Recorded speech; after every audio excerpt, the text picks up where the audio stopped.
Hi everyone, my name is Frank. I've been doing this for over 20 years, and I want to be very clear with you right from the start. What is happening right now with this new ICE oversight policy is something every single person collecting Social Security needs to understand. This is not political theater. This is not about left versus right. This is not about taking sides. This is about your money, your benefits, and whether the government agencies that control them are about to face a level of scrutiny, data sharing, and oversight they have never seen before. And more importantly, whether you are prepared for the consequences. Because here's the truth. Most retirees won't hear about this until after it affects them. So today, I'm going to walk you through exactly what's happening, why it matters, and what you can do right now to protect yourself. And I promise you this. By the end of this video, you will understand this issue better than most journalists, most politicians, and sadly, better than many people working inside the system. So let's start at the beginning. What changed and why it matters? As of today, Immigration and Customs Enforcement, also known as ICE, has implemented a new oversight framework. This framework directly impacts how federal agencies, including the Social Security Administration, handle data sharing, eligibility verification, and beneficiary reviews. Now, I know what some of you are thinking. Frank, what does immigration enforcement have to do with my retirement check? The answer is simple. Everything. Because when government agencies begin cross-referencing databases, when they begin sharing personal records, when they begin verifying eligibility through automated systems, your information becomes part of a much larger machine, a machine that does not always work quickly and does not always work accurately, and when it makes a mistake, it's you who pays the price. The scale of the system you're in. Let me give you some perspective.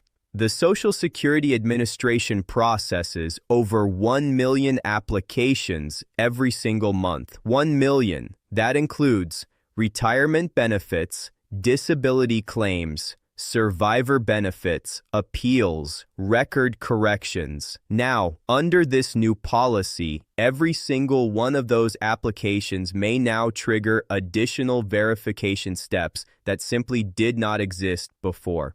Not last year, not last month, not even last week. So the real question is not if this affects you. The real question is how fast.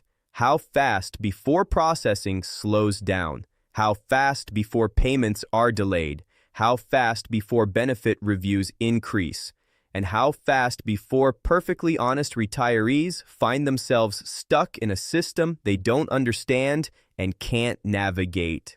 Why you haven't heard the full story? Now, I want to pause here and say something important. The mainstream media is not giving you the full picture. You're getting headlines, you're getting sound bites, you're getting talking points, but you're not being told how this actually works in the real world. The real world where phones go unanswered, offices are understaffed, paperwork gets lost, and seniors are left waiting. That's the world I want to talk about today. So let's break this down step by step. This isn't entirely new, but this part is. The Social Security Administration and ICE have always had some level of communication. That part is not new.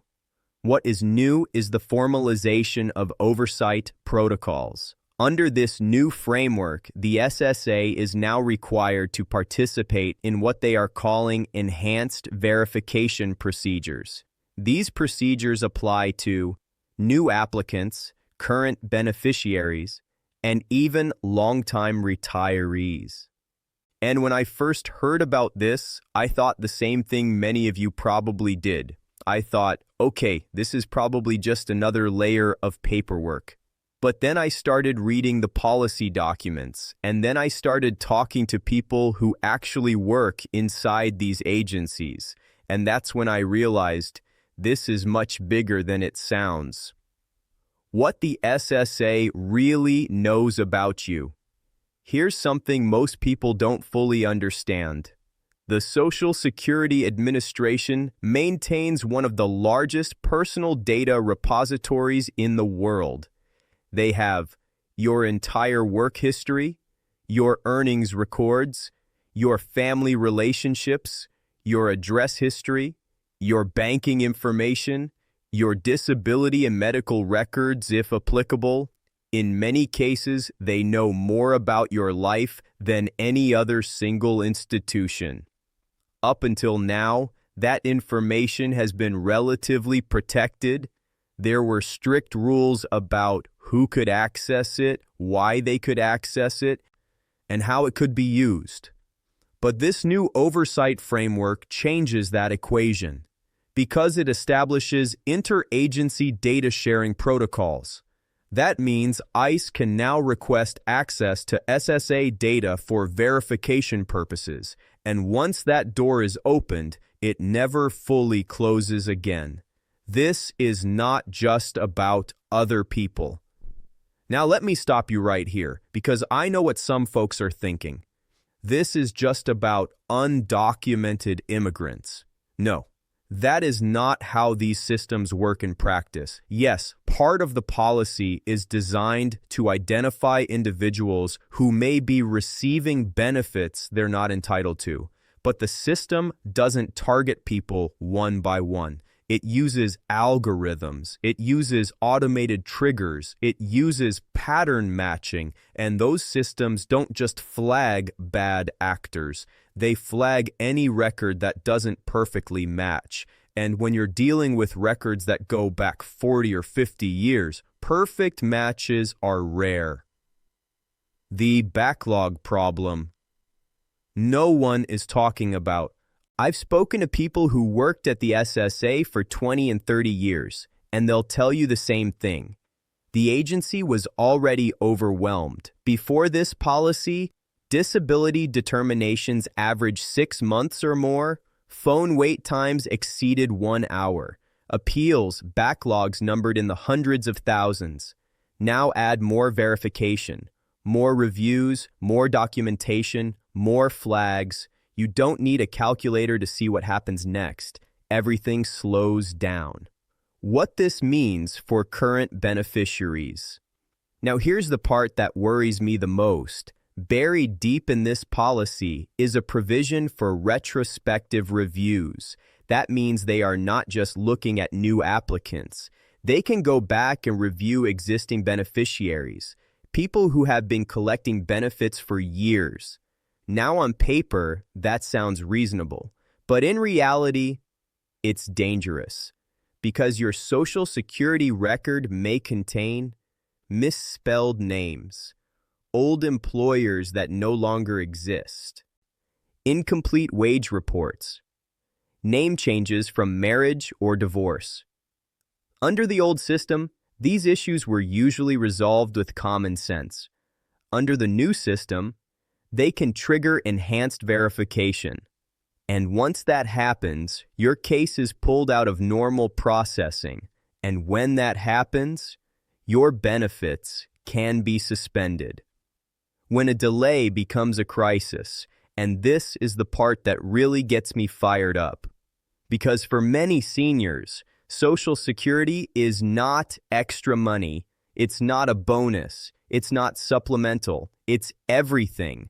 Rent, food, medication. When that check doesn't arrive, it's not an inconvenience. It's a crisis. And yes, they're supposed to send notice, but notices get lost. Instructions are confusing, deadlines are missed, and the system does not care why. A real-world scenario, this happens. Let me give you an example. You're 72 years old. You've been collecting Social Security for 7 years. Everything is fine until one day you get a letter. It says there's a discrepancy. You have 30 days to respond. but the employer is gone. The records are missing. You don't know what they want. You call, you wait, you get disconnected. Weeks later, your check stops. That's not hypothetical, that's real, and it's going to happen more often. Is this really about fraud? Now let me be clear. If someone is committing fraud, they should be caught. No argument there. But here's the thing. Social Security fraud rates are already low. The SSA already has investigators, audits, data analytics. So when you add another layer, you have to ask why. And in my experience, this is about tightening spending without cutting benefits outright. Slow the system, complicate the process, let people fall through the cracks. That's how governments save money quietly. Data sharing should worry you. And finally, let's talk about data.